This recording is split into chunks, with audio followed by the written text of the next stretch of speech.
এই মুহূৰ্তত আমাৰ হাতত আহি পৰিছে ব্ৰেকিং নিউজ। কোনে ক'ত পতাকা উত্তোলন কৰিব? মুখ্যমন্ত্ৰী সৰ্বানন্দ সোণোৱালে স্বাভাৱিকভাৱে খানাপাৰাত, চুমু ৰংহাঙে মৰিগাঁৱত, নৱদলে তিনিচুকীয়াত, নগাঁৱত ৰঞ্জিত দত্তই, ডিব্ৰুগড়ত ৰিহন দৈমাৰী, পীযুষ হাজৰিকাই হোজাইত আৰু প্ৰমীলা ৰাণী ব্ৰহ্মই লখিমপুৰৰ খেলপথাৰত পতাকা উত্তোলন কৰিব।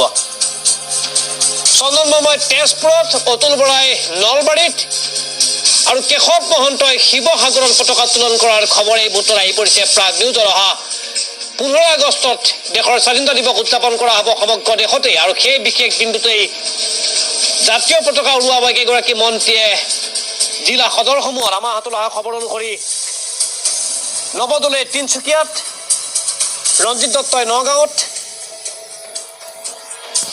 ৰিহন দৈমাৰীয়ে ডিব্ৰুগড়ত, পীযুষ হাজৰিকাই হোজাইত, প্ৰমীলা ৰাণী ব্ৰহ্মই লখিমপুৰত,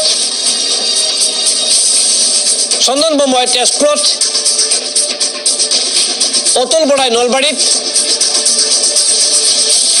আৰু কেশৱ মহন্তই শিৱসাগৰত পতাকা উত্তোলন কৰিব।